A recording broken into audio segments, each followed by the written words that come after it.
Hello, hello. Happy Thursday. Almost end of the year.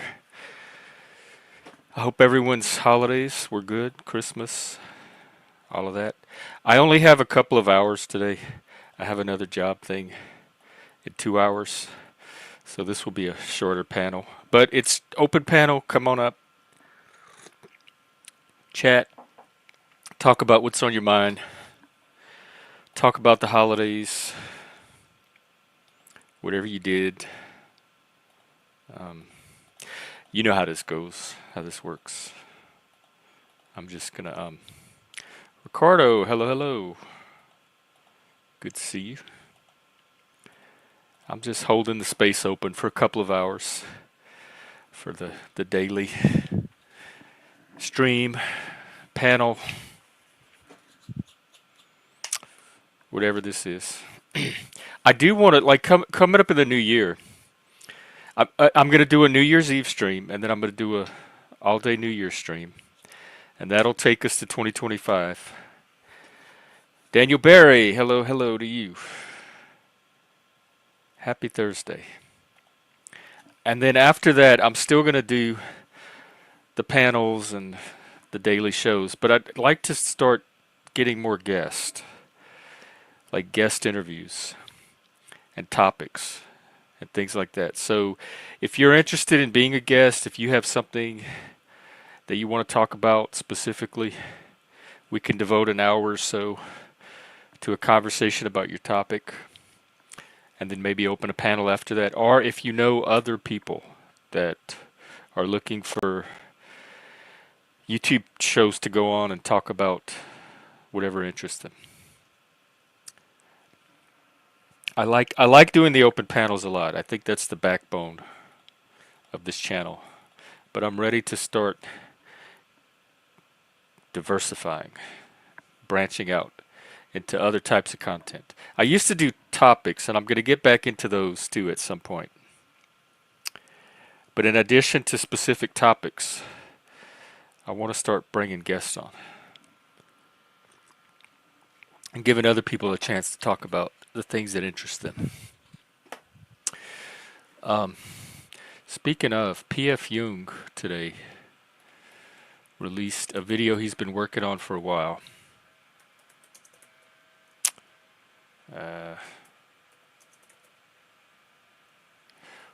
I'm so frustrated with the internet lately. I can't seem to find anything. It's not convenient anymore.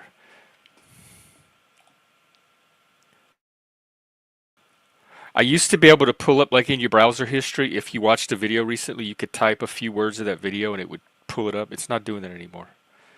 I have to go hunt for it every time. Same with Google searches. Oh. What's going on here? Oh, never mind. Okay. Hang on. P.F. Jung just released a video on memetics. Joe and I were talking about memes the other day. It's about memes and archetypes. So go ahead and take a look at that if you want. I thought about maybe even reviewing it, like doing a play-by-play of it on the show. But it has a lot of Jordan Peterson and maybe copyright stuff, and I'm not a Peterson fan. I'm just not. He doesn't give me very much. I mean, I don't disagree with his message or anything. He just doesn't give me anything that Northrop Frye doesn't already give me. I find Peterson very derivative. I don't find a lot of original ideas in him, a lot of innovation. So I would just rather go to the same sources that Peterson is drawing from than have Peterson present them to me. There's something about his presentation style that I just find annoying.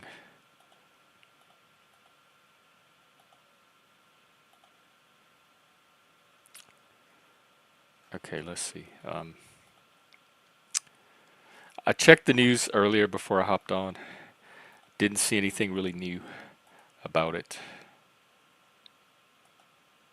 Other than that plane that went down in Azerbaijan, they said it was a Russian missile. So I don't know what that's going to lead to.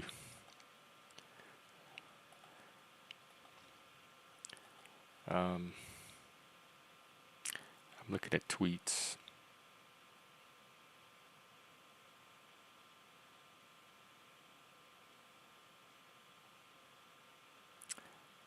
Yeah, here's a tweet I wanted to show. See what you think about this. It's a passage from a book somebody posted. I'm not even sure what the book is. Oh, Jordan Peterson, of course. All right, well, I can't escape the man today. Let's get into it. It's a passage from his 12 rules. You know how he does those of you familiar with Peterson, he has the lobster and the status brain. It's about that. Being a Sigma, status has always been a little confounding for me. Okay, the ancient part of your brain, I guess that's the part, like the evolutionary part. Like I talk how cultures advance and civilization has advanced, but our brains, evolutionary, are still the same animal brains they were from millions of years ago. That part of the brain, the limbic part, the lizard brain, the primate brain. The ancient part of your brain, specialized for assessing dominance, watches how you are treated by other people. All right, I'm already thrown off by a part of your brain that watches without it being your like your higher. Like if I'm watching something, to me that implies a conscious activity. I'm watching it with my higher human brain. So a part of the brain that watches it, that I'm not even aware is watching. It doesn't seem like watching is quite the right word. So I'm already thrown off. Does the ancient part of your brain watch in the same way that my advanced normal human waking brain watches? Watches how you are treated by other people. I do watch. I am aware of how I'm treated by other people, but I'm doing it with my conscious human brain. It doesn't seem like I'm doing it with an ancient part of the brain. On that evidence, it renders a determination of your value and assigns you a status. This seems very advanced. This doesn't seem ancient. So my brain is assigning me a status. It's determining a value and assigning me a status. I don't know what this means. I'm going to need help with this. If you are judged by your peers as of little worth, the counter restricts serotonin availability. What's the counter? Okay, I'm already lost. Jordan, help me out here. That makes you much more physically and psychologically reactive to any circumstance or event that might produce emotion, particularly if it is negative. You need that reactivity. Emergencies are common at the bottom, and you must be ready to survive. So is that like if you're emotionally reactive, that's a lower class phenomenon, and upper class people don't? I don't buy any of this. It doesn't track with my observation or experience with humans and human nature. Unfortunately, that physical hyper response, this is a narrative, by the way. You could pull the facts out, but a lot of it is a narrative that's being woven around specific facts. Unfortunately, that physical hyper response, that constant alertness, the hypervigilance, we would call it in PTSD, burns up a lot of precious energy. Well, then why do I have so much of it? And physical resources. This response is really what everyone calls stress, and it is by no means only or even primarily psychological. Yeah, I believe stress has a physiological component. It's a reflection of the genuine constraints of unfortunate circumstances. Okay, this is starting to seem like, ooh, I'm a victim of society. I'm a victim of my circumstances. When operating at the bottom, and it's only the bottom because your brain, your ancient brain, is somehow watching things and telling you, assigning you at the bottom. The ancient brain counter. What the fuck is a brain counter? assumes that even the smallest unexpected blah blah blah. Okay. That's all I got of it. T-Ball, hello. I hope you have too. I hope your Christmas was good. And Plasma, you as well. So if anybody can help me make sense of that Jordan Peterson passage at all, please do. Um, well, maybe if nobody comes up, we can take a little peek at that P.F. Young video. There were things about it I did not agree with it, and I don't know if they came from Paul or from Jordan Peterson himself. But maybe let's take a look at a little bit of it.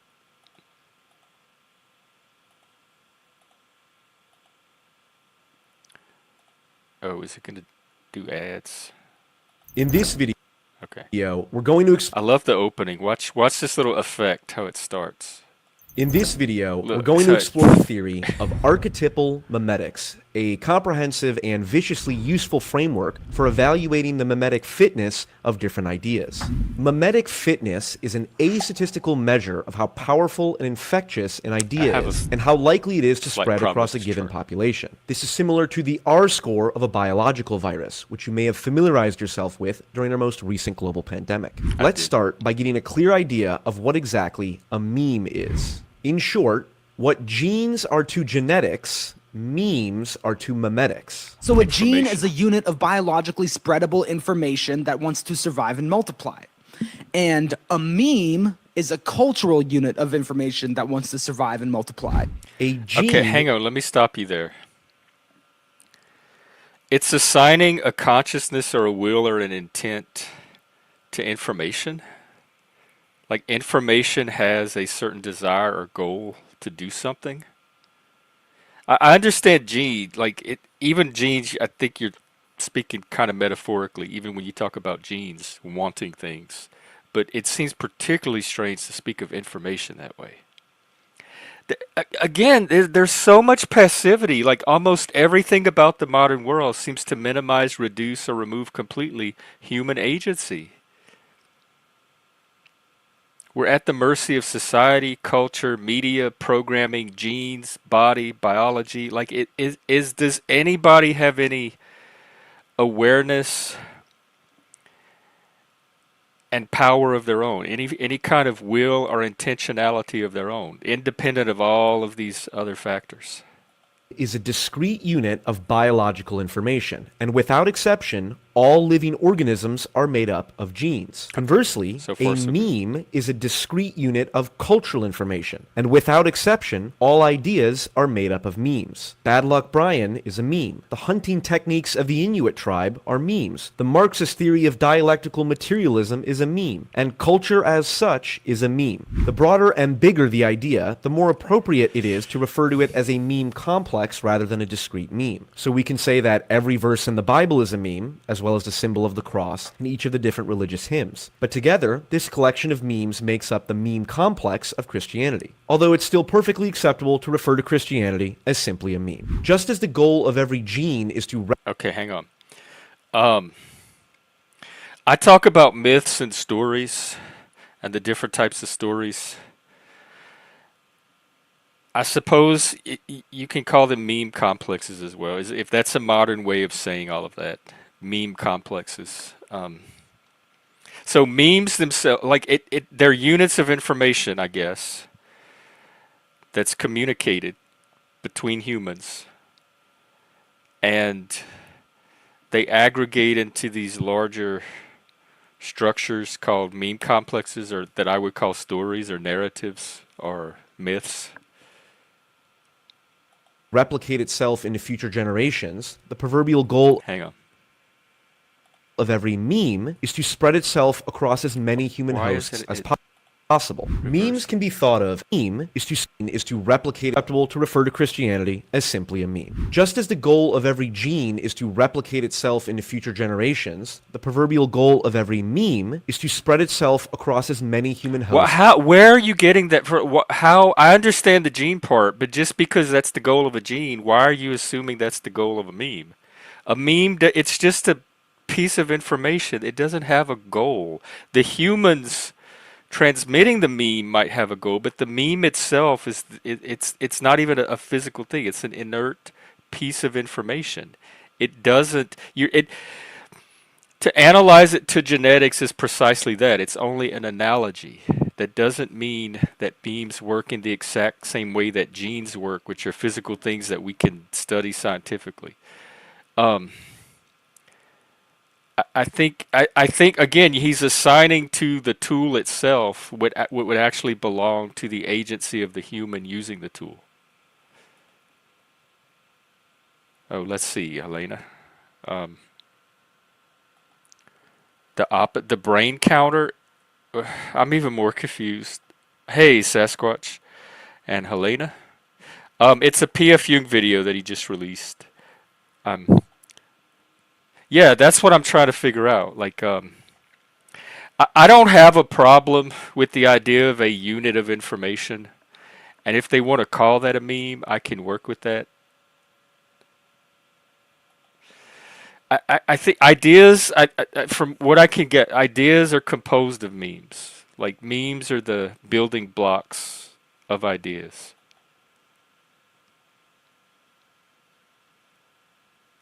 Let's see. He's implying this is the only way.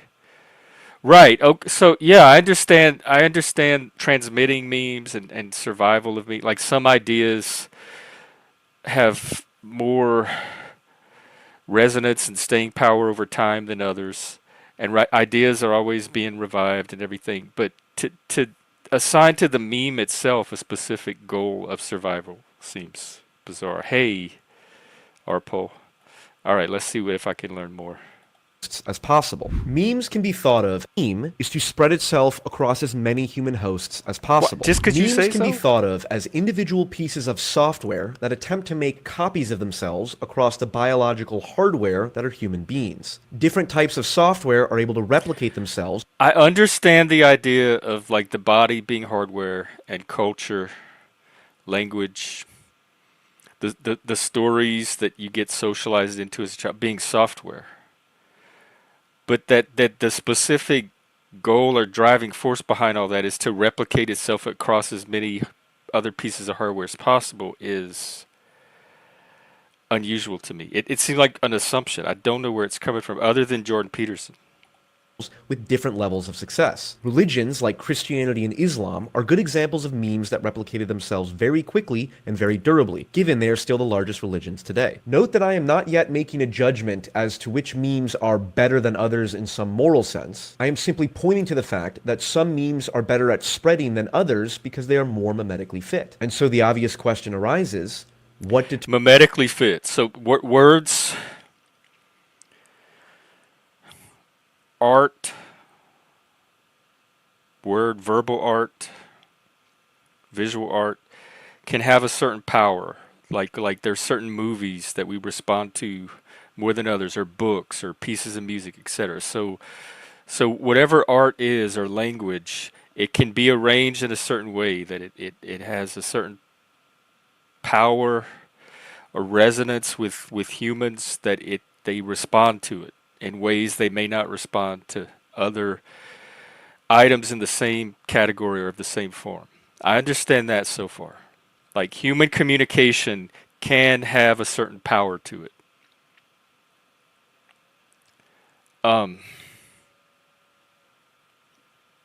I think that's the power of the artistry itself and the individual artist than it is of the medium or of just memes in general as a category. Determines the mimetic fitness of a given meme. This is where the concept of archetypes comes into play.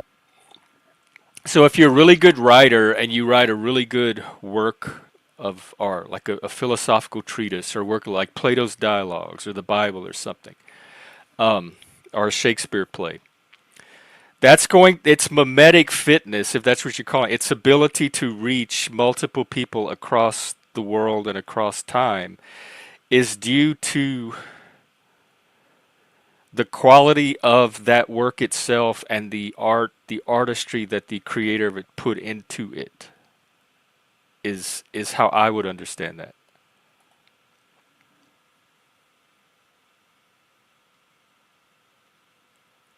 Yeah, well, it's because it's all about memetics, and so I guess yeah, it's about not the colloquial understanding of meme as a funny picture you post on the internet, but meme as a unit of information, similar to what a gene is in genetics. Right, so that would be the meme maker itself. The meme doesn't have a goal. It's not even aware that it is a meme. It's just pixels. It's just a visual image. It might have some words on it. It's the human creating the meme that's intending a certain thing.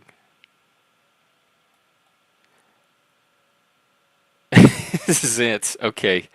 Let me take a look at what you posted. Hello, by the way. I hope your Christmas was good.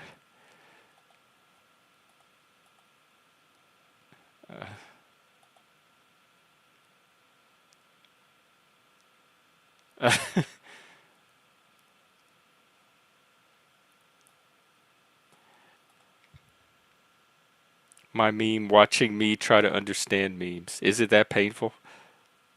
Well, you know what I'm learning, Helena? The younger generation, and Paul is one of the most intelligent representatives of it. I could say that with confidence. They don't read. They listen to audiobooks and they watch YouTube videos. They get the same information you would get from a book, but there's something about the process of reading that they're missing out on.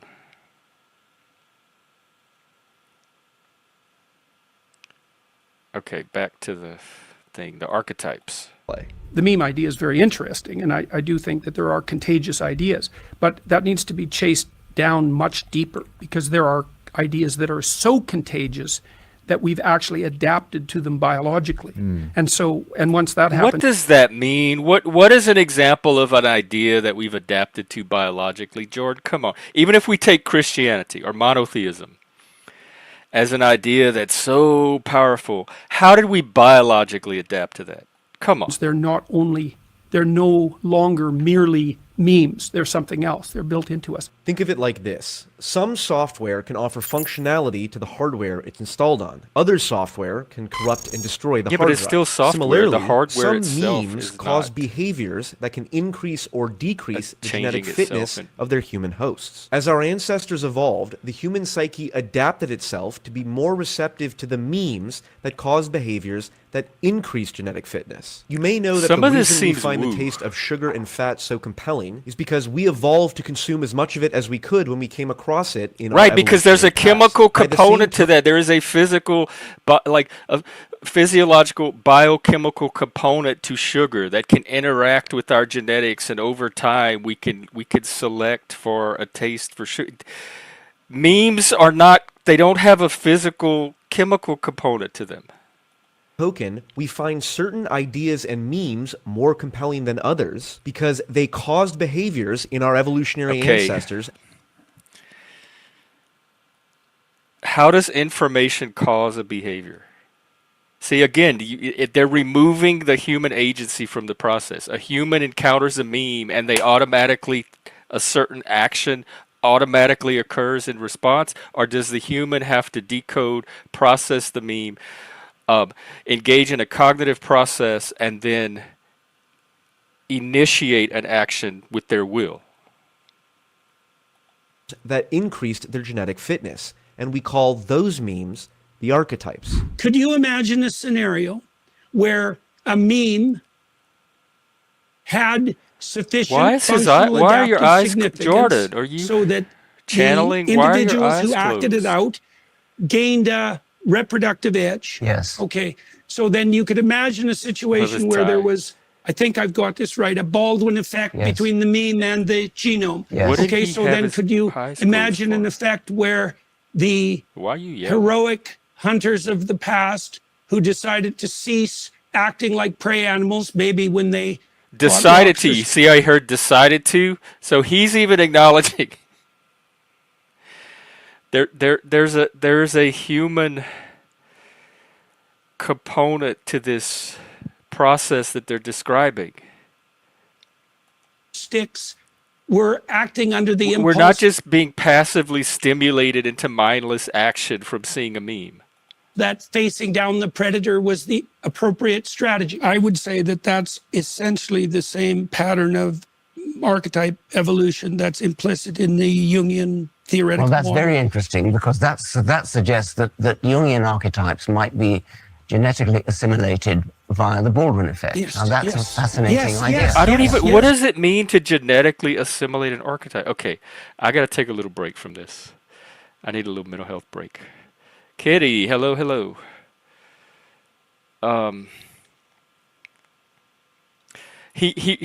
Yes, I find him very intelligent, Helena.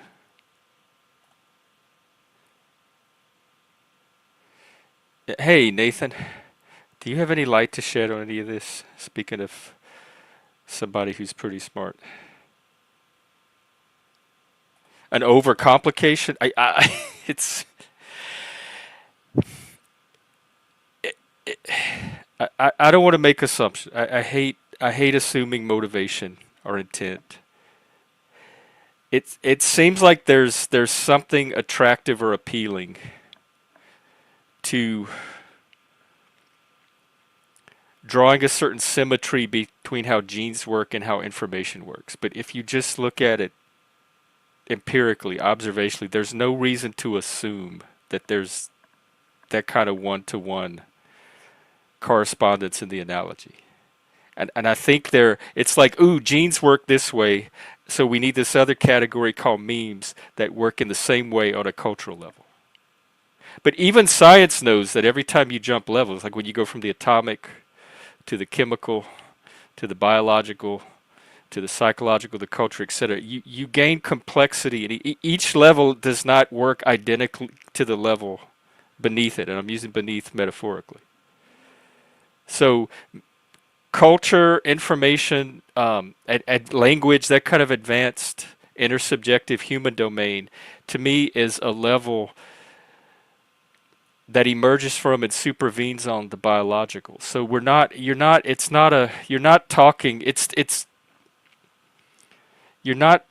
equivalency between the levels of what you're talking about. So I don't know how the way the gene level works just carries over that neatly to the way memes work.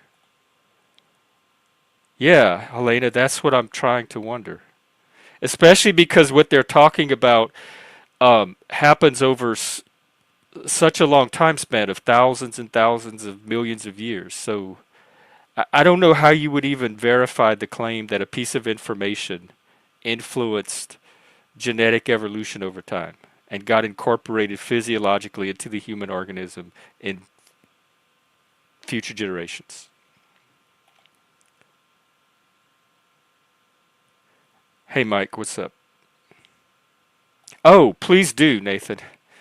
Please do. This is going to inspire me to start that series I've been wanting to do on stories and myths based on that Northrop Frye essay. It's the holidays. Like, I'm inspired to do it, but I'm accommodating myself to Christmas and New Year, but I might just go ahead and do it anyway, starting tomorrow. At least get it set up. Because I think there's a completely other way to look at this stuff that's more grounded in empiricism. And Northrop Frye was a literary critic, and he studies literature as stories, as their own thing. He doesn't need to tie it to biology or anything like that to study a story as a story and see how we use stories and how stories work between humans. Oh, it's still cold. Cold. Killing some coffee with cinnamon. Yeah, that's what I'm thinking too, Kitty. So I'm a little thrown off by this. All right, I'm going to dive in a little bit more. And by the way, this is still open panel, so feel free to come up anytime. And this is just to fill in until I get a panel. Yes. Archetypes are the memes that the human psyche has evolved to find inherently compelling. And the nature... Okay, that's a claim. I don't know if I agree with that. That's just a claim.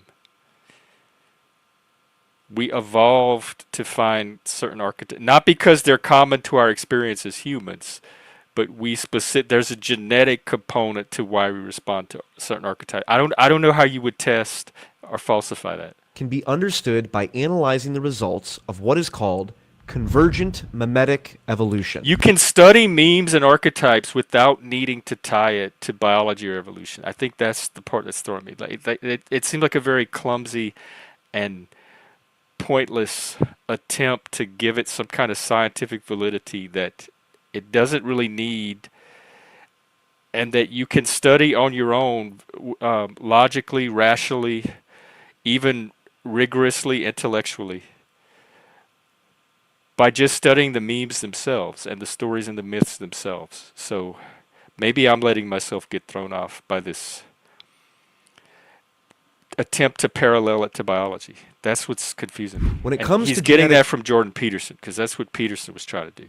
Evolution, there are two ways that biological features can evolve in a given species: convergent evolution and divergent evolution. Divergent evolution is when a species evolves a given biological trait and then passes that trait onto its descendants, which differentiate into different species. For example, all mammals descended from a common ancestor, which is why human beings and whales have more similar bone structures than whales and fish. That's why aquatic mammals' tails go up and down, and fishes' tails go side to side. Convergent evolution is when different species evolve the same biological trait without inheriting it from a common ancestor. Insects, bats, and birds all converged on the biological trait of having wings while maintaining entirely separate genetic lineages. The key thing to understand is that mimetic evolution also occurs convergently or divergently. Divergent mimetic evolution is the standard process we think of when we talk about ideas being spread from one human being to another. The following is an excellent demonstration of divergent mimetic evolution. If you look at it, I mean, kind of historically, all of acting, that we celebrate, the kernel of that all started at that theater, at the Moscow Art Theaters. Really? Stanislavski and Chekhov, yeah. The first play they did was The Seagull. Basically, all theater, all acting up until that point was very presentational. It was very go to the front of the stage and kind of proclaim to the audience, face outward. And this method that he came up with was really about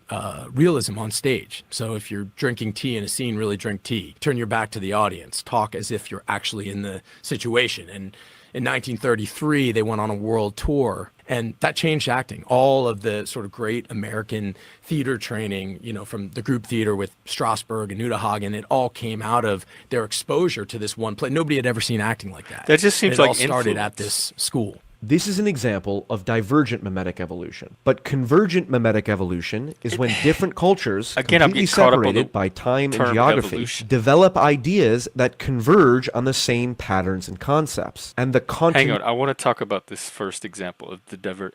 That just seems like influence, and that happens in music, art, cinema, books, whatever humans create. Like the Beatles. Think of all the Beatles, or the groups that the Beatles influenced, or David Bowie, or like, to call that evolution. It just seems like humans that work in a certain medium, and they're exposed to other people creating in that medium, and they're going to see what they're doing, and then they're going to incorporate. I do that on the panel. There's YouTube channels that I take ideas from. I'm like, I watch them, and I'm like, oh, I like the way they do their panel. I want to incorporate a little bit of that in my own way into what I'm doing. So it doesn't seem like evolution. It just seems like influence. Continuity of those patterns and concepts are what informs our understanding of the archetypes. This is why there's commonalities. See how he says what informs our and concepts. This and mechanism is what produced the monomyth. Like it didn't just emerge organically from the intersubjective process of influence. It was produced. There was a determinism to it. That's what I'm reacting against and resisting. Develop ideas that converge on the same patterns and concepts. And the continuity of those patterns and concepts are what informs our understanding of the archetypes. This is why there's commonalities in mythologies. It's like if you put enough people together in enough different places, the commonality of the groups of people, because of the grounding in common motivation and emotion and embodiment, because we're embodied. Okay, this is one area where I can agree. Like the reason similar themes and images show up across the world among diverse groups is because we all share a common human body. Like we have a body, it has the same chemicals in it, which are the building blocks of the emotions, etc. So we are rooted, we are embodied in more or less the same organismic reality of a physical body. So certain experiences are going to be common to humans because we all share, like we're all the same species and we share a physical nature together. And so if they want to, if you want to claim a biological basis for archetypes based on that, I could kind of see that connect, but it's very limited. There's only certain basic fundamental things usually related to life, like the necessities of life, that we're all going to have in common. The further away you get from that, the more divergent it's going to become and not necessarily found across all groups. Means that they're going to generate hierarchies that are broadly similar, with strategies of success within those hierarchies that are broadly similar, with descriptions of the strategies. Is he saying hierarchies are show up the same way across all cultures? I would dispute that. Broadly similar. The memes that form as a result of convergent mimetic evolution are known as archetypal memes because they represent fundamental aspects of the human experience that are universal across individuals. And again, Northrop Frye says the same thing, but he phrases it as its images are patterns of images that show up across literature, works of art, etc., because we share a common nature. So the image of food or sex or something like that can be understood more or less by all humans because it's something common to our biological experience. So you can study different stories from cultures across history and across the world and see common themes that emerge from our common nature. But it doesn't have to be more mystical than that. And grounded in our biology. For example, every human being that has ever existed was born from their mother, and so part of the human psyche contains the mother archetype. By the same token, the human psyche also contains universal and fundamental archetypes like predator, friend, or lover. You're going to be manifesting archetypal patterns of behavior in your life whether you know it or not. I don't know what an archetypal pattern of behavior. I understood archetype. We all understand the concept of mother, predator, lover, etc. All the things he just named. But again, that goes back to the same thing that Northrop Frye was saying, that there's communication works because there's a shared commonality or relatability to what we're trying to communicate. And the most fundamental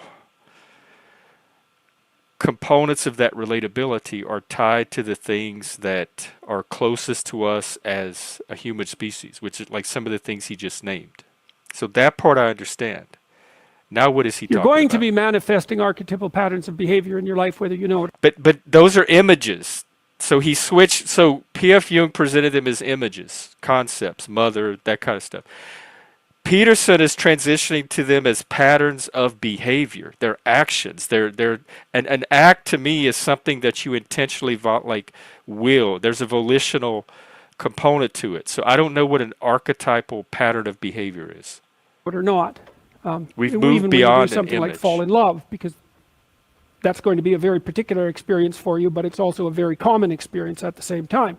Falling in love is also conditioned, romance culturally is older and than historically. People, that's one way of looking at it. I mean, because sex is older than human beings, and so you're in the grip of something that's really ancient.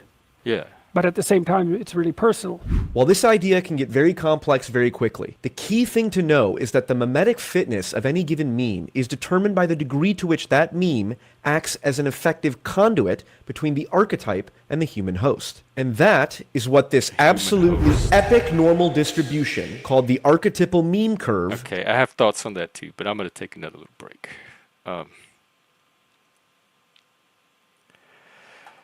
Let's see, you have to the extent that we even know what the mind is. But I agree, you end up with, in things like neuroscience, you end up in physics and chemistry, You perhaps end up a little bit in behaviorism.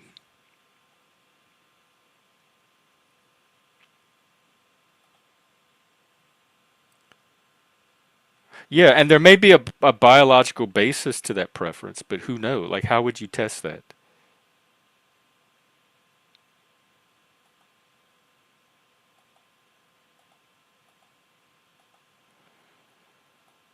Um, yeah. Hey, Bex.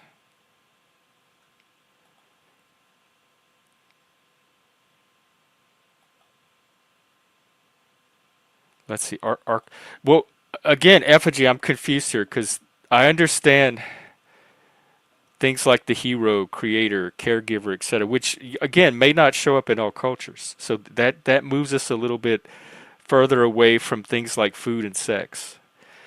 But I don't understand a pattern of behavior. I understand the concept of the hero being an archetypal pattern, which to me just means a recurring pattern. It's a figure that shows up repeatedly across. Like if you examine a certain amount of works, the hero is one of the things you're going to encounter in some of those works across time, across culture. So I understand it as a concept, an image. I don't understand it as a pattern of behavior. What is a hero pattern of behavior?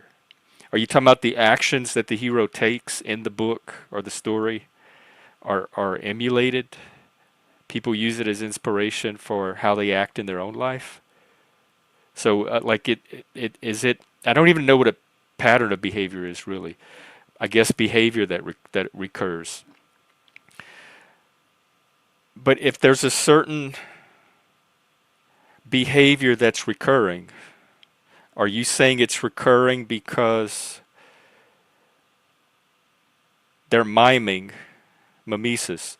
They're imitating a hero in a story that's enacting the same behavior, but then they could also be imitating people from real life too. So, like, how much of our behavior comes from the imitation of stories and how much comes from the imitation of actual people around us, which we process, like we frame all that in our brain as stories anyway.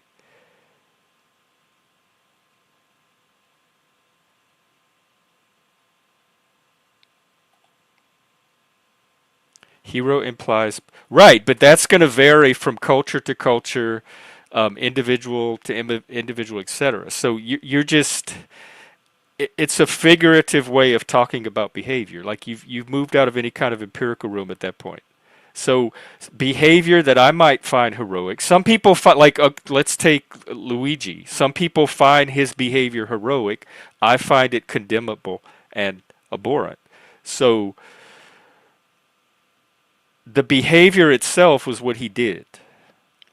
And then how, like, heroic is a concept, is a subjective concept that individual humans are going to attach to it based on their background, their idea of heroism, their personal experiences and inclinations, etc. So we've moved away from, to me, the realm of empiricism, and we've moved into something else that's closer to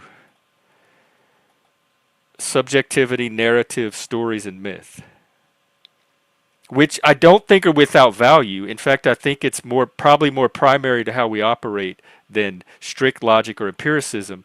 I'm just saying I think there's a better way to study that stuff than the methods of biology, genetics, physics, etc.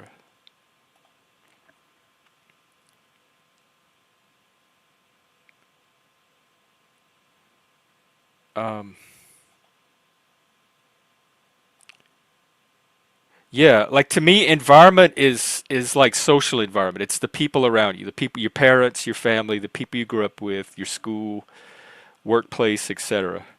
Um, oh, African, I saw you in the back. You can come on if you want. I could definitely use a break from this. I have to pee really badly too. So to me, that's what environment is. It's the social influence on your development, your personality, etc. as contrasted with the genetic or biological influence, which would be independent of that. So regardless of where you're born, and there's also epigenetics, but regardless of where you're born, you're going to have the same hair color, eye color, all that stuff, because that's biologically determined. But you may not have the same personality, because that might have like a social aspect to it that conditions how that's expressed. Yeah, I like the trickster too. We talk about the dark trickster on here a lot as well. What's up, African? What's your thoughts on all this? All right, man. I don't know. I got in somewhere late. Yeah, you look like you're going out wood chipping. You know, wood chipping. What does that mean? Because your shirt. You know, all you need is my Eddie Bauer, just plain green plaid. No, it's a wood chipping shirt. Oh God, it's tartan. The tartan look. Huh? You're one to talk about how people dress. What you have on today? Nothing, man. Just like some shit, man. What do you mean? I can dress well. Yeah, I've seen it. Yeah, so it's all right. I could.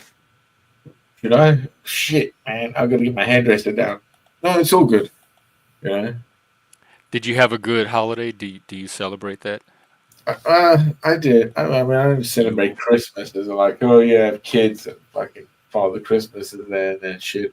It's a family thing, but family, you know, always fights, isn't it? Family get together, fight. Got to be the national way. So you had like people and food and yeah, man. Camaraderie. I cooked and I tried to like clean and fix things around the house. You know what I mean? Over there at the family. What did you cook? The usual turkey, pigs and blankets, some stuffing, roast potatoes, parsnips, carrots, all that shit. Gravy and a roulade. But yeah, it's all good. You know? I mean, I don't. This is Yuletide, isn't it? And it's got to be, in some respect, what it means is like the ancients would have seen it like just before the solstice. So it's the hardest time before it gets better. Yeah. Yeah. Except it just starts to turn around, right? Yeah. We're on the upswing. Yeah. And Jesus was born right at that little perfect moment to bring the light. Jesus was born when the lambs were lambing. So he was born when the lambs were lambing. That's what it said. Does that mean they were screwing? Yeah, but when they were being born, the lambs were being born. Isn't that more in the springtime? Yes, that's right. That's when Jesus was born in the spring. So they repurposed his birth for the Yuletide. Yuletide. To like of course, bring in more of the pagans. Yeah, of course. To the pagan, of course. How do you sell anything? You change it. You rebrand it. Like Coca-Cola did with Santa. Well, yeah, that's another aspect of it. That's later on anyway. But you know that's what it's not Sigmund Freud. Is it Sigmund Freud? I can't remember. Is it Freud? One of the ones who did it. Who did what? The guy who worked out the advertising stuff. Something Freud. His name was Sigmund Freud's cousin or whatever. I don't know. I think there's been advertising for a while. Yeah, I know, but it started. But it started way back in the 1900s somewhere. How did I change people's perception, if you will? Probably even before that. That's another influence. Yeah, but that's who I was thinking. But I associate it more with propaganda than advertising. You talking about Edward Bernays? Bernays, yeah, that's the one. Yeah, Bernays, yeah, Edward Bernays, yeah, damn right. Like he didn't discover anything that we haven't already been talking about, like that. I'm sure Homer and the Greeks didn't already know, which is that the right story can be a very powerful influence on us. Yeah, but, I mean that's the same thing of why the Christ works, right? Well, what the deity of the Christ is that through me you go to God. There's the deity of Christ. Bang. No other deity. He's the middleman. Well, yeah, but because of the sacrifice of what was supposed to be. Except they're the same person. Who? God and Jesus are not the same person. I don't believe. I thought they were. No, I don't believe it. No, that is a construct of other theological understandings, if you will. Those are things that The the canon Trinity. I use, I guess. What are you sipping on there? Brandy. Oh, Yeah, nice. sipping on brandy. It's not too bad. It's all right. And yourself? You're not drinking tonight? Just coffee Just coffee. Just coffee. with some Where vanilla flavored did you coffee. did you cook? Did you have friends over yesterday? Yeah. No, I was Why? here. Oh, alone. I had YouTube friends over. Oh, you need to cook, man. I mean, I love cooking. I think I've always said that to you, man, Jeff. Cooking food is like the best, man. If you can, the art. I'm great. I swear to God, I'm great with pastries and really good with like shortbread and desserts. Not like fancy stuff like I guess what's it the shoe bread? I can't remember. But What nevertheless, shortbread? shortbread is when you work the fat short, so you take very little time to do it, so it's crumbly. So the Oh, gluten mix. Yeah, and then you can get shorts where you use like instead of sugar, you use icing sugar, and you have to have a good temperature to it, and you have to make it really start, and then you have to thinly like put it out, and then you blind bake it, and then you put generally it's like a custard or a tart or whatever you want to make, man, you frangipane. make British food sound good. No, it is good. There is good stuff there. It is. It's. I mean, What do you What know? is your favorite British dish that Uh, people that are not British might like? Shit, really? I don't know, man.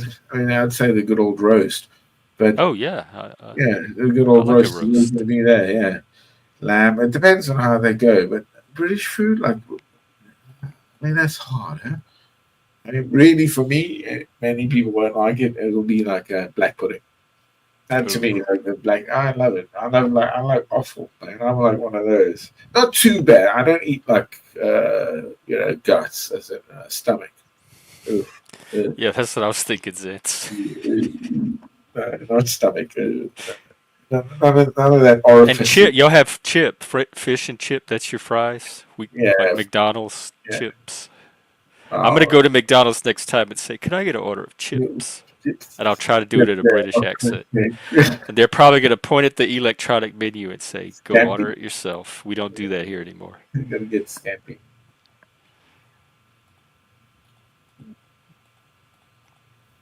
It's good though. It's all right. Yeah.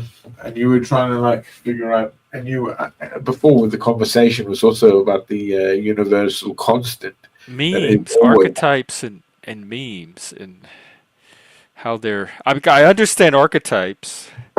I don't understand that they have this evolutionary intention to perpetuate themselves, and that there's a physiological, like we're evolved physically to respond to certain archetypes and memes, etc. That part I don't understand, but I understand literature and the elements that go into a good story and stuff like that. Oh, how it's formulated, the formula. So Yeah, these things are what they know is called intertextuality. I always say yeah, that. So it mean, and we've spoken about this as well, like how many things again are influenced by and from. So if you say the first version of the Bible was the Torah, and then the Torah became the Holy Bible, and the Holy Bible became the Quran, if you will, in that formula. But again, when you go back to say, the Egyptians, they have the same sort of thing, yeah. where The Greeks. Horus is born virgin. There's the repeats of these things, and it kind of goes into the same thing that is astrological. For we look and the stars are always something that is a formula to believe in. Why Stonehenge works and why all the other stuff. Why we traveled this world in that time to govern it is because of the stars, right? Because it gives us a break of timeline and a gratitude to say that there is something that is I guess sacrosanct in the world. In Because that we're sort all experiencing more or less the same of clock phenomenological universe constant. using this like through the same more or less physical organism?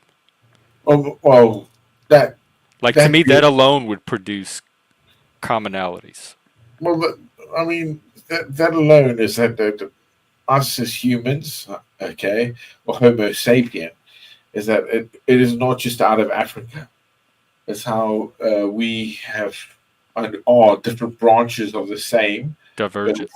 Yeah, and how that came into being that I guess anthropology does not want to have a discussion about anymore. It's the same thing that happened in the days when ecology was saying when there's a fire, a big forest fire, everything rebuilds. It changes dramatically.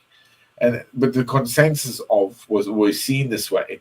So what we've had for a very long time, like taxation, for instance, is that our taxation system has always been the status quo because of, until it's challenged by, but it's always stayed the same, right? But there's probably some cultures somewhere that don't do taxation or do it differently or have some other system. There's probably some that don't even do much. That's a tithing. That's a tithing. That's a tithing. You cannot do in modern terms. You cannot expect people to because they never will. Doesn't matter how good they are. They will not do that. That's why taxation exists. I would. I'd love to tithe. Well, no, you're the exception then, sir. Probably so. I'm the outlier. If then, okay, you had to pay tax and you didn't pay tax, the warrant would be death. How many people would pay tax and how many people go, I can't deal with that, and the uprising would begin, right? So you have to have a happy medium. Maybe isn't that how what happened here in America? No, of course they tried to tax us, and we said no. Yeah, well, no, the British, you mean? Yeah, y'all.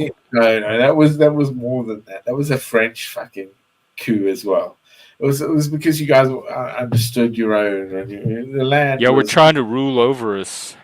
Okay, we didn't have a voice in it. That would piss anybody off. I would also say that we were fighting the Crimea War at the time, the British. Okay, so we could not have two fronts. And we chose, instead of the New World, we thought, okay, well, this world, which was mainly the jewel in the crown, which was India. We were fighting for India. We weren't fighting for America. We went to fight that side. Yeah? And it was an amicable agreement. You remember this. We still gave, the British still gave a line of credit to the Americans. They did not stop any ships going to and fro from Europe to you guys, because we could have done that. You could have bombarded anyone who goes between this line for a bit, just fucking pound them down. War of attrition is a war of attrition, but we didn't. Well, they did, not me. Yeah, they messed up.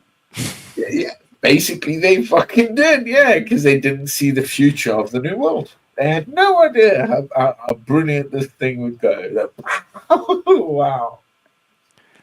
You should be proud of that. That you should understand. We should understand that as the Western Foundation. Yeah.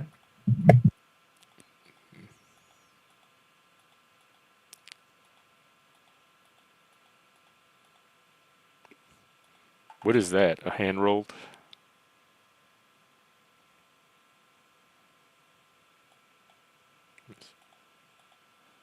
Yeah, it is. Yeah, it's a hand roll.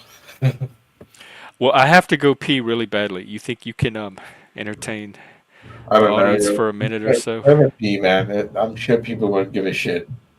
It's all right. Or I can put this video on and let it play. If you want to do like a pause music or something, it's all right. Yeah, I'll play some more of the video. Okay. And I'll be back in like a minute or so. Don't be pissing that quick. Jeez. Really shame. Shows us. Here's how to understand it. On the y-axis, you have mimetic fitness. Mimetic fitness has two components: accessibility, which is how easily a human can interact with the meme, and durability, which is how deep the meme is able to embed itself within a human psyche. Some examples here may be helpful.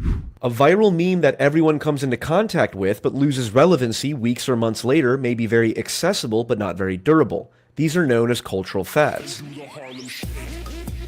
On the other hand, you could have a meme that has very limited accessibility but very high durability. An example of this would be a long-running inside joke amongst a small group of friends. I love inside jokes. Love to be a part of one someday. A critical thing to understand about mimetic fitness is that it is not an objective nor subjective measurement, but rather a transjective affordance. A transjective affordance is a real property of a subject that emerges from the relationship between that subject and another object or set of objects. Meaning is like the graspability. Remember I talked about optimal grip? It's like the graspability of that cup. Is that in me? No. Is it in the cup? No, because the fly can't grasp it. Well, graspability is in my hand. Well, I can't grasp Africa. No. There is a real relation, fittedness between me and this cup. It is a proper relationship. I've coined the phrase transjective. It is the binding relationship between the subjective and the objective. The usefulness of a key is not a property of the key itself, but a transjective interaction between the key and a given lock. The infectiousness of a virus is not a property of the virus itself, but a transjective interaction between the shape of the spike protein and the receptors it binds to. Your favorite book might have a high degree of mimetic fitness for you and millions of others, but for someone who can't read English, that exact same book would have zero accessibility, and thus very little mimetic fitness. I know this slide is probably overly complex, so if you don't get it, don't worry. If you do get it, congrats. You are... All right, I'm back. That's Hey, really Elena, that's my panel daddy. That's where I got my start. All right, I'm back.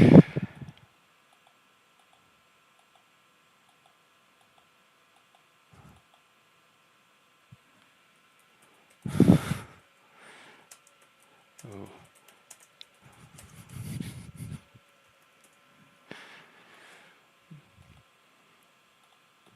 Welcome back. I'm back, yeah. Yo. All right?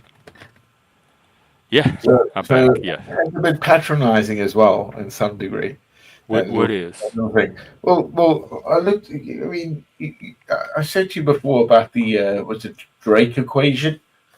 You seen that? What equation? The Drake equation. I don't remember that. I told you about it before. A Drake equation. And probably so. Is it Francis Drake? No. No.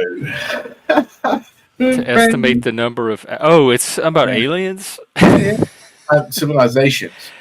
It's not about aliens. It's about civilization. It's about how we have not had a radio length to us that is said that is negotiable, like zeros and ones that we can take and go, yeah, there's something there. And we can talk back to it. Because of the distance and because of the fall of civilization when we get to that position. That's what the Drake equation is. It's a very smart thing. The one I'm looking at on Wikipedia says it's to estimate the number of active, communicative, extraterrestrial civilizations. Basically, yeah, within the known universe. And why we have not had that. Why that doesn't exist. Oh, like because probabilistically... That's correct. We haven't reached... It's too statistically... It's so many and so many variables on the distance of we fall down at that position. Or that there's just none out there. Oh, that is more like Arthur C. Clarke. I believe his quote was like, either we believe that there are other species, other intelligent life out there, or there is not, and that is terrifying. Just think that. Because I truly believe, like, with the numbers, come on, man, and especially the physics, of course, they would be looking like you and me. There has to be. There's no other way. Some would be different. There's always going to be, like, the sweet zone, right? Gravity, water, oxygen, there's certain values there, and then another line. Oh, you're fading out. Oh. You went watery there for a second. Oh, did I? Sorry. Yeah, now you're back. They're listening in. Oh. So, do you think there are aliens? I wouldn't call them alien. I guess they'd be other beings, but I don't know. If they You visit think there's us, something out there besides just us? yeah, it has to be. Yeah, by numbers, What? but There doesn't maybe have to be. It's perfectly possible we're the only form of no. life that's so Oh, far no, evolved. but by value, man, come on, no way. It's too many. It's too much. If you're a mathematician, if you understand But physics, there's no way to know. Like it's a story either way. There's no way to test or falsify yeah, any but of it. it doesn't matter in that regard. So And I then don't want to and assume then that something's out yeah, there unless I have a reason yeah, but to. And you're saying that just yeah, statistical probability alone is that reason. yeah, but Jeff as well, I taking guess I your need something more than just that. but Jeff on your side as well means that we are the universe because we witness the universe. We are the universe because we are creating things within it, and we are challenging it, and we always have as monkeys or as us as a species that is doing these things that are creating some particle fucking things under immense pressure and God knows all that crap. You know, it's just incredible. This It is our is. universe, and so bang, hopefully we do again in our it's all in us. That future doesn't stop. Yeah, We we carry might on. even create the Big Bang. Who knows? Yes, maybe so. Maybe we are the Big Bang, and we're the mistake within that. You know, it has to come like full circle again somewhere.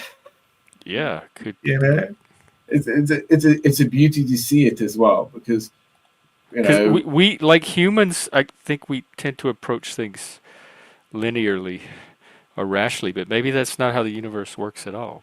Maybe our mind is not even able to conceive well, the model on which the universe actually works. the universe is not analog; it's digital in some way because it doesn't just run on that; it happens in motion. It doesn't just work as how we perceive because of our timeline and what, Yeah. what goes on. It's also what's happening outside of our solar system, if you will, the pull of the star that we're going through this thing. And then there's other shit outside of that that's doing all sorts of crap that comes in our little clock.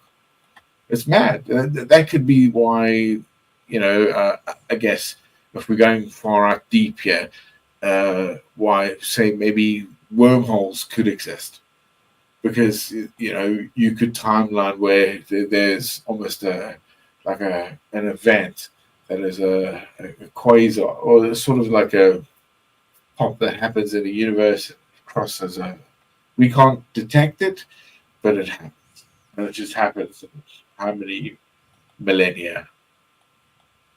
Well, We were talking yesterday about different timelines. Like it's called transurfing, and you can surf to a better timeline than the one you're on now if you can figure out how to do that. Hey, Untrackable.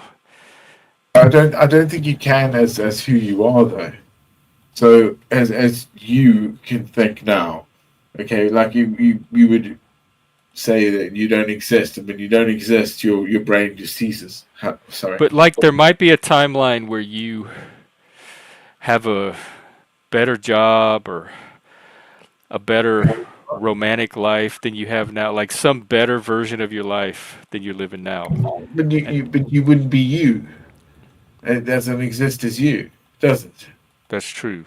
Because So the timeline we're in now is part of what makes us who we are, yeah, and if we yeah, and that's, transurf, that's the fabric of time. It could be many, many. Like I say, there's many. Why do we go left and right? Why do we choose? Why does this happen? yeah, the Those things. multiverse. Is it? What did they say it is with Christians? There's a predetermination, correct? Yeah, Yeah. a So it's not predestination. for me. It isn't predetermination because I believe in free will and choice, and none of those things, That's should refreshing. be by any measure judged upon you. It's just when you hurt other people, your synapses on it, depending on what you are to God and where we're going. Untrackable, what's up? Yeah, good to see everybody. You too. How was your holidays? It was solid. You know what I mean? Solid. Good. I'm not a big That sounds good. fan of. I'm not a big fan of I don't know what you call it, the hoopla. You know what I mean? The hype and everything. And Yeah.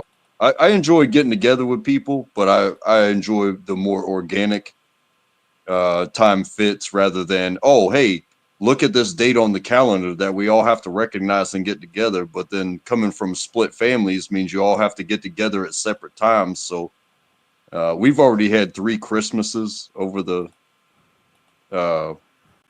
yeah, because we do the one at the house, but then there's one the night before with this family member, and then after we do ours on that morning, we got someplace else to be with this family member that doesn't, get along with that family member. Yeah. So you've been taking that all on. You've had that, yeah. Do you have more to go, or are you done? We don't. It's not on the calendar, but there's one more to go, so that'll be 4 Christmases. Not to mention like the social part of it, where we do like an ugly sweater party / dirty Santa, if you've ever heard of that. What is that? I've heard of Dirty Santa, but probably in a completely different way. I gotta know. Well, our Dirty Santa is, it's an adult party, and everybody buys a gift, and it doesn't matter. It's not going to anybody's specific. So, sometimes it's alcohol, sometimes it's a gag, sometimes it's a sexual thing or a board game, just things that kind of promote getting together, some of these things. And you just put them on the table, and then you draw your numbers from a hat, and the person that picks first, they have everything to choose from, but everything's wrapped. You don't know what it is. You could put an airplane bottle in a refrigerator box. You know what I mean? Yeah. And it sounds. So it's kind of like a white elephant, but how many years have you been doing this, though, bro? Dirty Santa rules. Let's see. They're expected to be well wrapped. Oh, you try to deceive people. You wrap them in a certain way and package them in a certain way to throw people off of what's in them. Let's see. It's funny as hell. Yeah, and they do like stealing. So if somebody's already picked, like the first person, they have to pick a gift off the table. But anybody that follows them could steal their gift, and we started putting a limit on the stealing because we had like a 3 or 4 long session. But when you put a limit on stealing, hey, this can only be stole twice, and then whoever steals the second time, that gift is dead, and you cannot steal their gift anymore. You know what I mean? Well, and you only have like the packaging to go by, right? You just have to kind of guess what you think is in there. Oh yeah, we made a plunger and 2 rolls of toilet paper look like it was going to be a fun time for somebody, but they got toiletries. You know what I mean?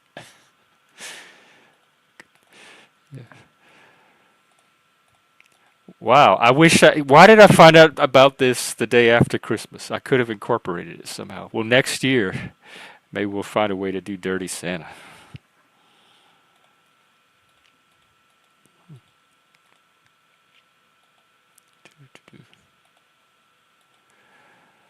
Let's see, what else we got?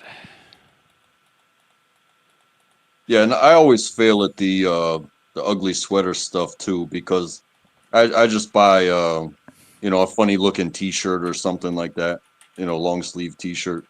Whereas other people, like they'll find something that's crazy on its own, but then they start doing the light attachments or printing out somebody's face and then safety clipping it to it. To the package? Or to the gift? Oh no, when we do the ugly sweater. Oh, y'all do ugly sweaters too? Yeah. Yeah. But like I said, I just get a T-shirt, and maybe it says something funny or a funny picture, but That's pretty generic. I would never expect to win by buying an ugly sweater. You really got to make it ugly all on your own. You know what I mean? Maybe. I don't have very many sweaters in my closet, but I don't think I'd have to work pretty hard. You've got a lot of years experience in this, yeah? Oh yeah. Yeah. Oh man. I mean, a big family, huh? It's kind of admirable. I can understand how kind of old it must get as well. But the older we get, do we treasure that? It's for the kids, I think. Christmas. Was it just Christmas is for the the children, kids? I think. and But I youth is think wasted on the young. I think that's as adults, it's still, I think it's still fair because even though you're not waiting on Santa Claus, you are doing these things with a child's mind, I know. Yeah. I know. You're right. Yes. Yeah, I think that's healthy. Well, how much of the reality of a child's mind should we like occur to that? So again, like this is again, I'm serious as well. We all generally brought up.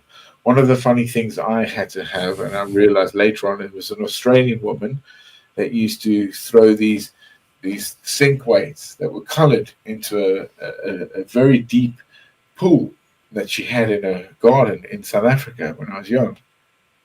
And the pool was, I get this later on, very dark. All right. And also, you can't open your eyes much. So she'd throw them in different ways. And she'd have like 5 of us. And we'd jump in. And What was she throwing in? There were weights, but they were Oh. coloured weights. And she'd throw them in the pool. She'd say, okay, go dive in and who can get the most out of them. So this pool was about, I'd say, 21 foot deep at its best, maybe, maybe 7 at its worst, somewhere there. It was really beach having odd. And he was Australian and a doctor. I found this out later on. She basically they were for dolphins. So she would throw them in, and then we would have to pick them up one by one, or as a team, or see who could do it and remember where it was. You couldn't open your eyes in this pool. Remember, she kept it so chlorinated and dark, and it was deep. How does she keep it was dark? really deep, man. I swear, yeah. I promise you. And I used to love it as a game. So I was like, I was all in for it. I remember going in and getting each one. The best one I got like 5 before they even got one. And it was the color code. That's what I remember. She'd say the color code. Which one? You got to remember the colors. So you got to pick them up by backwards. And then again in military training, it's the same thing. When we were so exhausted, and you don't even know what the fuck's going on, and you told a response, and you have to remember that response. That's why. That's the man who I am, and why I am who I am, because of those, that sort of little weird experiment that Australian doctor did to me while I was living in South Africa, at my friend's house. For real, yeah. Wow. I mean, So you had to, sounds- the sweet beard bros. So you had to just do it from feel and memory. From memory. From memory, and knowing where the pool was, because it dipped. I mean, again, it was like almost. It was quite big, man. It was again. I only got it later on, many years later, did I figure this out. What was going on? Why? Oh, look, Zentz used to do it too. It's a diving thing, maybe. But yeah. There's reasons, but you remember how you feel. Water, I think, going down because you can't breathe. Holding that breath. The deeper you go, the way you get constricted. And in the dark, especially, you can't. You have to feel. You have to remember it up here. So you have to know. It's a really odd thing that this does all the time. People don't know. The visual cortex is incredible, as is the ears, but what we have here, especially all of it, I think, it's madness. Sorry, it's not madness. It's beauty of it. No, I think it's amazing that even the aspect of water, because some people say they have like nightmares where they feel like they're drowning. or they use it in metaphorical terms and in parts of their life that don't involve water. But when you actually understand water, I think that's a very important lesson, because whether it's, chasing these sink weights, or seeing how fast you can move, or, even just a holding your breath exercise, the idea of understanding what water is, and how you are water. We, not you, we. What you were South African Army or British? A British Army, yeah. I British, was okay. British, yeah. So, yeah, from that side. It's not, it's not a bad thing. I do think that most of us should actually do uh, your home guard or something. That at least 2 years of one's life in their country. It doesn't mean you have to go fight. You have to understand that. And the state has to, again, by in some respect, know, oh shit, this guy does need help. Because sometimes in communities and families are really abusive to the way they develop their own. That's why we have some of the problems that we have, right? Because we're not actually homogenous enough in that, and that's what it should be. And we should have some sort of understanding of what we're doing together and why we do these things, right? You think that's possible in a multicultural, pluralistic society? No, not a multicultural. Not in terms of how you can. You have to make people understand their culture then, and why why the Western Foundation is from where it comes from to where it is now. That means the whole freedom, the whole shebang. Because you're going to revert back. Differently. I think differently. I think it is possible, but I think it needs to be more about what you're actually doing for society when you are, participating in that way, versus what you do like when you go home. Because, if you're changing a tire, it really doesn't matter if you're a Christian or a Muslim or a Buddhist or a Taoist. Change the daggone tire. You know what I mean? And if you're changing the tires, then I can change the oil, and as a team we will get this thing done. So, it doesn't matter. But untrackable. What is Waco? Then I'd What is say what? Waco. What is Waco? The Waco Waco? debacle. Waco, Waco. The David Koresh thing? No, Waco. Is it Texas? Is that Waco? a British? Yeah, Waco. the What is compound it? in Texas that the That's FBI right. raided. That was what same as Jim Jones. Those things happen because you collectively make that freedom exist, right? And like if you're going to do it, like there should be like identities of religious or cult, why they get those things, right? But Okay. what does that have to do with like what he said about a Muslim and Because a Christian changing a tire together? Oh no. The Christian, the Muslim is a separate Because thing. that made sense to me. Like if you like But the you're Christian and Muslim are a separate thing, aren't they? To what I'm saying. right, anyway. but whatever your role in society is, your professional role or function shouldn't have anything to do with what you do outside of that privately in your home. No, I'm not saying that what you're doing in your home is a problem. I think society should be an open example of that.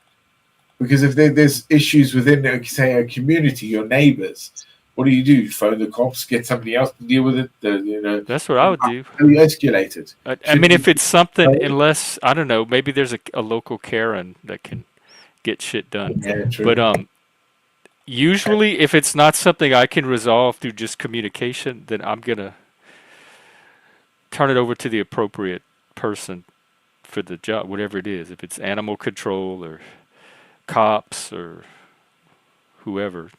And there's also a difference. I'm not going to try to take it into my own hands. Yeah, there's also a difference between like the laws and the culture and what we actually do. Like I said, being part of society. So if somebody's doing their culture, but it it may seem rough to you, but is it actually No, I'm perfect not. law, or are No, you just minding your business the way certain people maybe should? yeah. Because if something is violent, most people will recognize, but it's not just because you don't like it. Do you call the cops? You know what I mean? No, of course not. Of course you don't. No. You either intervene to be. That's what I do. Intervene to where you need to. What you got to do. But I'm not actually trying to break down any other religious point. I do believe in free will. I'm not like ever just taking that away for free will and free. Everything about that is honest. But it's again we have the you know the law of the land that we have to abide by where you Yeah. live, right? So if I go live in Saudi Arabia, or if I go live in you know Vietnam or Cambodia, I've got to actually understand that law, understand their principles, and make sure I don't go beyond those methods, that I am the guest within that country, right? And as I've seen a lot of, is that the Western Foundation, in perpetuity Europe, okay, and America, North America, South America as well, okay, are facing these things that are coming outside, and the country itself, the establishment, are foundationally accepting that behavior. That notion of we're allowed to accept this because of the cultural differences and how they have been brought up. So we have to, instead of going, oh, no, no, no, and making a line in the sand of that. Like they always say, you're first American, and then your fucking culture comes. And I know this is hard to say because what was in World War II, they had the internment camp for the Japanese. And that was, that's, Yeah. again, that, Hey, that was Waffle, you too. hard. Happy So holiday. I know I'm Care- just right. care- I'm sorry. They try. I don't mean any offense. Um, Oh, are you talking about like people from other countries coming over and not following the laws of that country, like they say the immigrants are doing? Yeah, but you have lawyers and groups that are NGOs that are actually facilitating these things by defending their actions because of such and such. I don't want to get into, you know what I mean? That's well, why. I That's can what bring it up is. that come to mind, and what come to mind is like when you talk about foreign governments, maybe secular governments, to where it's been within the past 2 years, I think, that women have been beaten to death by civilians in the street for not wearing a hijab. You know what I mean? In like Pakistan. And so that person that beat that person to death was protected by a religious government and therefore a religious court system, and they didn't prosecute because of that. But that's there. If you see somebody not wearing a hijab in the United States, and you just, because of how you subscribe to life, beat that person to death, that's murder. Because it doesn't matter if that person may not have even been Muslim, No, no, no, but no. Of you course, think of course, with of a course. hijab. But who does that though? There's more like gangbang killings out there than that. That's just like a joke then, right? Because America doesn't do that. We don't do that. We don't go around beating up people because they're wearing a hijab here. Well, yeah, Doesn't but happen. we do go around beating up people for other things, or some Americans do. They should. Okay, yeah, of I don't course, think yeah, they should either, but of it course, of course. happens. Yeah, I know. Yeah, I mean, yes, And unprovoked, and because of bias, right? Unprovoked in and the because of United bias. Yeah, in yeah, in the United unprovoked. States, you're more likely to get beat up for parking too close to somebody's car in the parking lot than you are for any religious reason. That's true. Yeah. Although, like lately, they had like a lot of anti-Semitism attacks and violence and vandalism when the Israeli war started. That was identity And based. hang on, you guys had that fucking that woman that was set on fire in New York, and there's a footage of coppers walking around while the dude's fanning her. Stop. A copper. I mean, It was right? Doesn't matter. A migrant. He was The, here illegally, from what I understand. yeah, but again, that's the introduction of it, rather than what happens internally, which is domestic to your country's fucking problems. Because I mean, where does it stem from? Is it the discipline or is it just money? Well, Do you I was that one have- guy, so I'd have to look at his story, his circumstances. I don't want to draw conclusions I know, but I'm just about saying. other people based on this Saying, one guy. I'm saying in general to a guy that parks too close to a motherfucking other guy. He pulls out and goes, "What the fuck you doing?" I've seen things. Maybe this is just how my mind works. Is when they talk about the immigrants and stuff like this. I think especially the places that are being focused on being the problem for immigrants. I think the cartels are, hey, would you rather me kill your entire family and sliver you away piece by piece in most painful death, or would you rather sneak into America and get by with their loopholes and then make this place look very, very bad? It's a terrorist tactic because it's like if you don't do what they say, they're going to kill you in the most horrible way. But if you go and set a woman on fire on a subway, yeah, you're going to go to jail and maybe a life sentence, but you'll just be a contact from now on. And your family will That's not. hard, man. Wait, you say you think Oh wow! are you saying he was set up by the cartels? I'm saying it's one of those things that'll probably never be proven. Hopefully, because they arrested him, so hopefully he's going to have a trial and we'll find out why he did it. Seeing how they use people, and hey, you got a choice to make, especially in what we're seeing. It's like, hey, go cause a disturbance, even, and then everybody's going to look at you, and it's going to be big news because these migrants are causing trouble, and at the worst, even if they get convicted of the disturbance, they're going to get 6 months in a jail. But everybody's going to be looking at you. More than that. At us. What was that? Oh yeah, Barron Trump. I think he's going to get more than 6 months. That seems very light. Oh no, not that guy.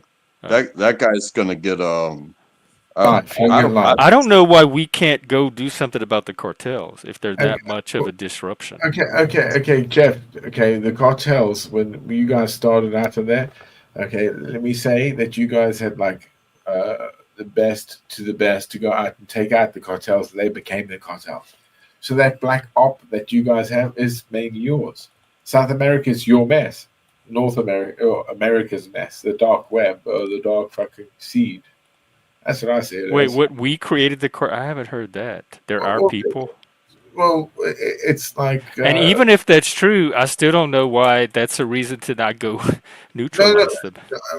Well, no. How do you neutralize what you? Why would you? If it's money, if it's actually revenue over again. Like we're getting money, the U.S. is getting money from the cartels. This sounds conspiracy. The thing is that there was a cocaine thing. Okay, so the cocaine was started enterprising. Oh, that was small time. So the Americans went, okay, let's have the CIA go in there and find out what's what. And then they were like, okay, let's do it. And the money started coming in through the CIA because it was like, oh, black ops, don't worry about that. FAA, fuck off. It's our shit. So they were taking it to the best of the best and taking families, again, in America away. Like, oh, we could do you for 25 years. Yeah, do what we want. You're my bitch now. Yeah. So that sounds Alex Jonesy.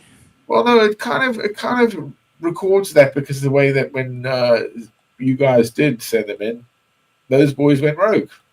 They were out there for so long, they went rogue. Okay, that's all the more reason to go do something about them instead of just letting people get away with going rogue. But it doesn't matter anymore because it does. It like. Then how are you gonna go in and fucking sort it out? You're gonna napalm it? I don't know. You find a way, but you don't just say, "Oh, there's all these cartels," and "Oh, well, there's nothing we can do about it." I think that's the least effective attitude to take and the least effective solution. You make it legal, right? You legalize drugs. Oregon tried that, and then they ended up reversing it. So we did have one of our states attempt that for like 4 years or 8 years, and they had to revoke it. It just wasn't working. Well, kind of globally, I guess. If you're going to go out and try to do that, you have to take control of the government.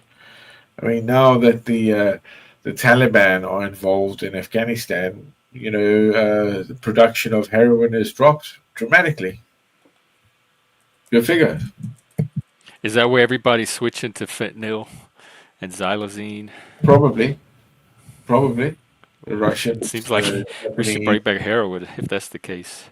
Yeah, heroin has its point. You need to make morphine from it. I still want to talk to people maybe that have had experience with this in the past of why people turn to these kind of drugs in the first place. Like, how do you end up? Which drugs, like fentanyl and stuff? Fentanyl, heroin, xylazine, the ones you need to stick needles in your arms to do, the ones you need to live on the street to do. Like, who would choose that kind of life for themselves? I don't know. And someone said they're escaping pain, but what kind of pain are they escaping that's worse than what I see on the streets right now? They seem way worse off in their escape than whatever the pain they were trying to escape from. And then some people say that they get addicted to opioids, and then they need the heroin or the fentanyl to continue the opioid high. Jeff, there was a guy when I moved here to England. He was massive. His name was Ron. So I remember him. He's a really big guy, really big, giant of a man. And he used to like pin up. They called it pin up. Was it pink champagne or like was it speed? He used to pin up speed. Mad. So again, like addiction, I don't know. It's got to be like the craze of it. Like somebody has to like introduce that to somebody. I think you can't just go, "Oh, this is the best way to do it." Especially when you're injecting. Oh my god, why would you inject anything in yourself? I mean, even doctors doing that is fucking horrible. Yeah, I don't. I mean, I've had friends that have done those kind of hard drugs, and I didn't even understand why they were doing it. These were like middle class people. They came from good homes. They were doing it just for recreation. Oh my god, really? Heroin? Oh, Jesus Christ. Speed, heroin, cocaine. Yeah, but injecting it, smoking it, doing it up every day.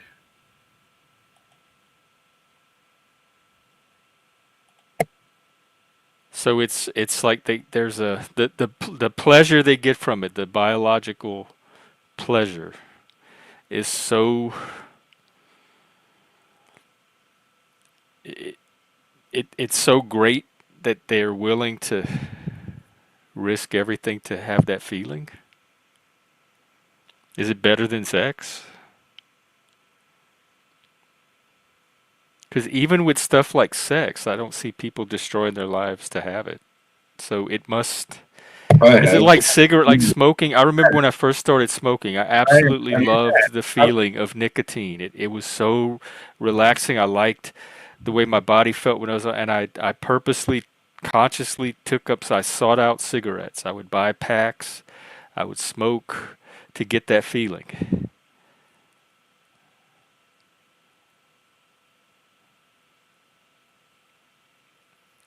And it was peer pressure too. That's why I started.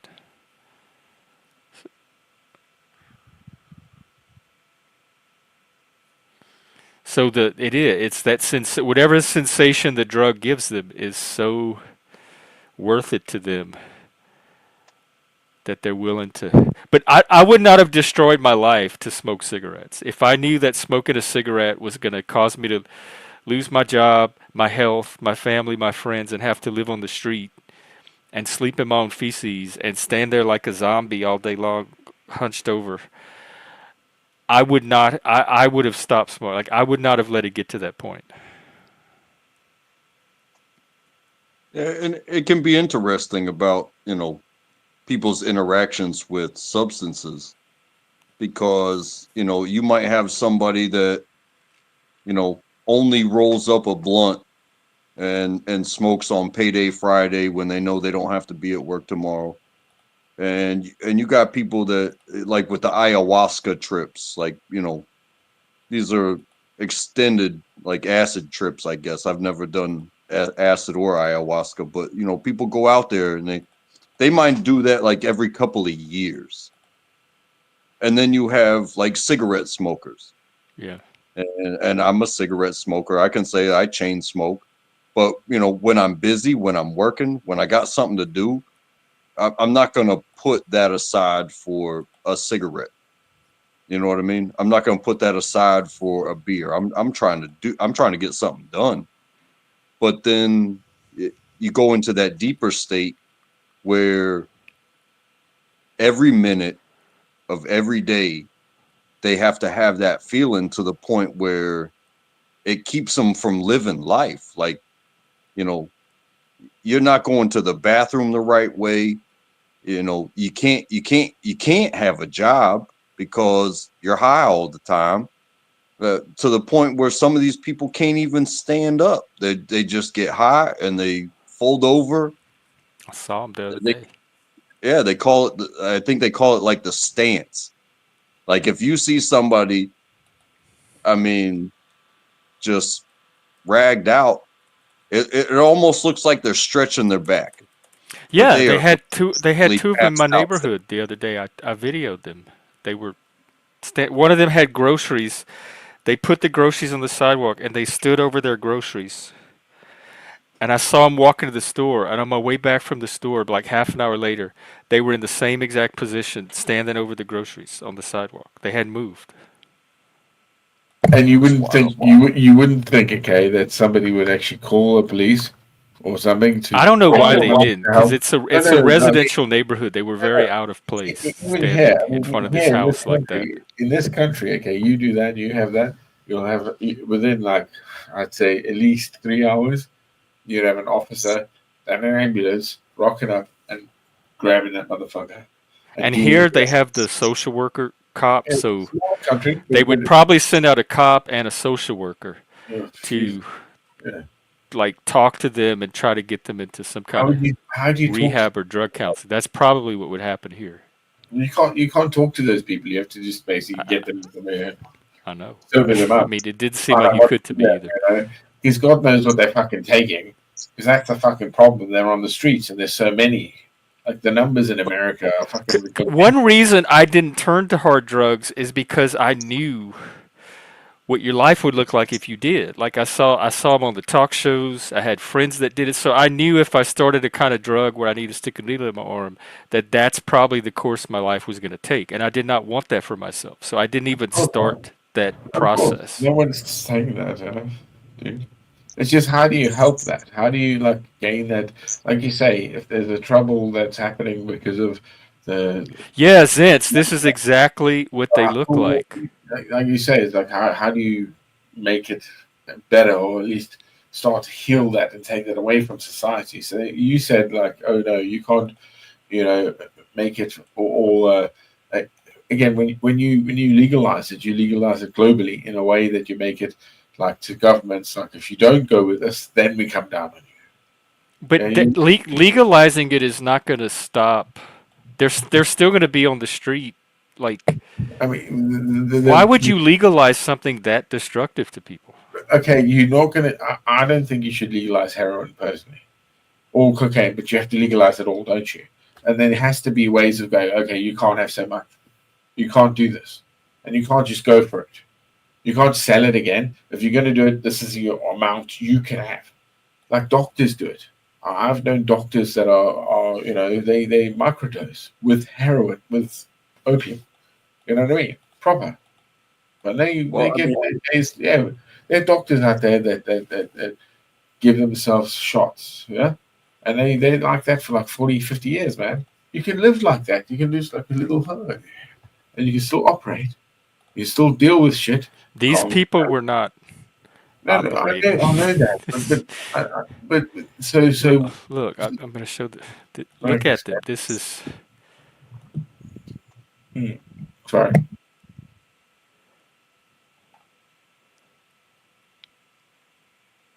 See, she has her groceries on the ground. She was hunched over like that the whole time for like half an hour. She didn't move.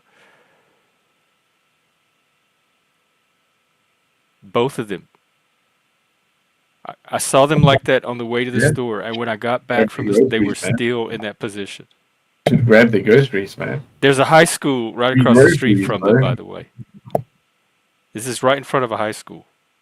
So why didn't you take her groceries? She wouldn't have known. I didn't want, why you want me to go steal her groceries? Yeah. That would have been a consequence. Oh, where's my groceries? I don't. First of all, I don't want her I don't want any. I wasn't going. In fact, I was on their side of the sidewalk. I deliberately crossed to the other side of the street to get around them because I didn't even want to have to go by. Yes, that's what it was. It was I looked it up when I got home. It's that xylazine that they're lacing the fentanyl with. It was a trance. I remember Train Spotting. Apparently they made a sequel too, which I haven't tried to watch. I went back a few years ago and tried to watch the original Train Spotting, but it didn't have the same impact. That's even crazy that you said that. You know, was it, within the past couple of years, it's been, these drugs are laced with fentanyl. And now you're talking about lacing fentanyl? Yeah, it's a harsh tranquilizer. Yeah. It's called xylazine. Yeah, isn't it? And it causes like big sores on you that don't heal. So they get gangrene and stuff from injecting it. Yeah, look, a dead limb. Good stuff anymore. Like, why would you leave? None of this seems good for society or the individuals involved. Why would we as a society want this for people? Shouldn't, right? So we should stop it. I don't want people on the street standing there all day like zombies. Like, I don't want that to just be a new normal that we just walk past and say, oh, look, there's the train zombies. Jeff, why do they do that? Why have they got into that? That's what I'm trying to find out. Why? Because their lives are boring, or their lives are troubled. Because I'd rather, You'd rather what? I said I'd rather have back pain than try to take something to take the pain away and make me an absolute useless thing. That's what I'm thinking too. Like the pain they're supposedly trying to escape from doesn't seem. What is the pain that's so bad that this pain is preferable to it? Yeah, no. Hey Moose, what's up? But seeing it creep into I'm used to seeing it like downtown Seattle on the side, but seeing it creep into residential neighborhoods of smaller towns was kind of the alarm for me. That's not something I should see where I am, like right across the street from a high school.